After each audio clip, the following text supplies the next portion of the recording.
When building applications with Blazor, you are using a variety of components and component features. This course is about building your own components. Blazor components are the building blocks in every Blazor application. In order to use them effectively, there are some essentials you should know, and that's where this first module comes in. Before we dive in, this course was created using ASP.NET Core 6, and Blazor is a part of that. An advantage of working with Microsoft products is that they will seldom break backwards compatibility, so future releases of ASP.NET Core will work too, with the knowledge you gain in this course. Like ASP.NET Core 7 or 8 for instance. Most of the features I'll show you will also work on all older versions. If not, I'll tell you. Also, I'm assuming ASP.NET Core knowledge, and that you know what Blazor is, since I'm just covering components in this course. Now, with that out of the way, here we go. What is a Blazor component actually? As we'll soon see, they are the essential building blocks used in every Blazor application.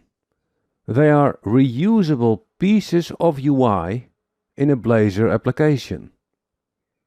Here's Bethany's PyShop HRM, the demo app we're using in this course.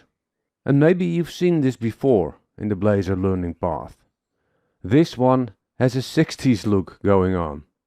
We'll find out more about the application structure in a minute, but let me show you the power of reusable Blazor components first.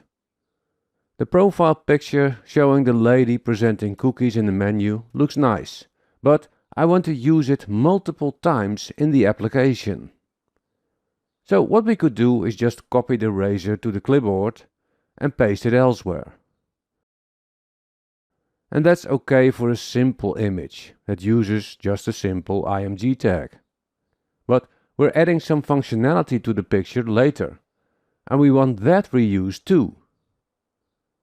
As soon as functionality or a more complex layout has to be reused, we can introduce a separate component.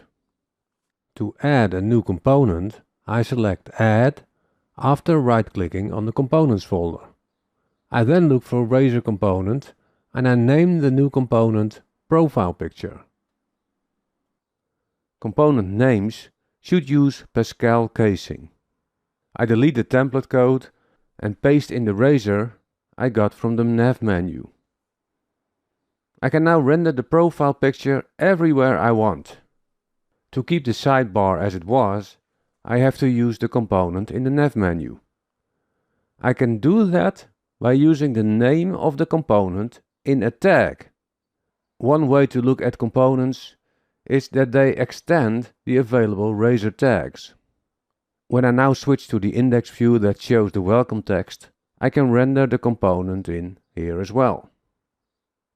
When I now run the application, the profile picture is now shown in two places, effectively reusing the layout contained in the component. All components have the Razor file extension in Blazor and use the Razor syntax that lies on top of HTML as the syntax to compose UIs. So Razor is using HTML-like syntax to compose components in Blazor, but also in other frameworks within ASP.NET Core like MVC and Razor Pages. Important to get here is that even tags like img and div, that you're probably familiar with if you used HTML before, are actually Blazor components that are built into the framework, and that the Razor syntax is just a way for us humans to write hierarchical UIs in a straightforward manner. What we're writing is actually translated to pure code when the application is built. Maybe you've already noticed that files in the Components and Pages folder, as well as in the Shared folder, have the Razor extension too. And that's simply because they're all components. Let's investigate that in the next clip.